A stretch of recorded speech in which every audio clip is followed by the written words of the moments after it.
ये कहानी है सागर के परिवार की और गोरखपुर में खरीदे गए उनके नए अधूरे घर की। बात 2023 की है। सागर का परिवार एक घर ढूंढ रहा था और उन्हें शहर से बाहर एक सस्ता घर मिल गया। कीमत कम थी क्योंकि घर अधूरा था। ये एक प्रैक्टिकल फैसला लगा, लेकिन शायद ये उनकी भूल थी। शुरू के 12 दिन तो सब कुछ एकदम शांत था। परिवार आराम से सेटल हो रहा था। पर एक गर्म रात को ये शांति टूटने वाली थी। डर के मारे वो भागकर अंदर गईं और अपने पति को जगाया। सागर को लगा कोई चोर है। वो एक लोहे की रॉड उठाकर तुरंत ऊपर की ओर भागे। पर वहां कोई नहीं था। छत एकदम खाली थी। अगले दिन सागर ने छत पर लाइट्स लगवा दी। कुछ रातों बाद उनकी पत्नी को दीवार पर एक परछाई दिखी, जैसे कोई अभी-अभी लाइट के सामने से गुजरा हो। और फिर सागर ने खुद उसे देखा। एक साया छत पर खड़ा बस उन्हें घूर रहा था। जब तक सागर सीढ़ियों के बीच पहुंचे, वो साया गायब हो गया, मानो हवा में ही घुल गया हो।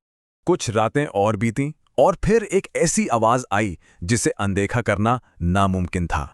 दूसरी मंजिल के बंद स्टोररूम से कुछ घिसटने और खुरचने की आवाजें आ रही थीं।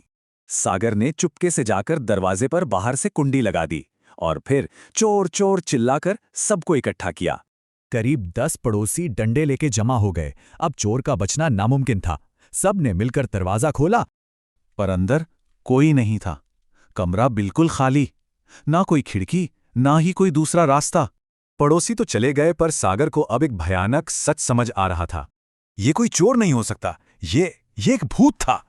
उन्हें एहसास हुआ कि पुलिस इसमें कुछ नहीं कर सकती। उन्हें अब एक पुजारी की जरूरत थी। जब पुजारी को सारी बात पता चली तो उन्होंने जो बताया वो काफी चौंकाने वाला था। पुजारी ने समझाया कि आत्माएं अक्सर खाली और वीरान जगहों पर पनाह लेती हैं। घर में हवन हुआ, पवित्र जल छिड़का गया और इसके बाद वो डरावनी घटनाएं बंद हो गईं। लेकिन कहानी यहां खत्म नहीं हुई।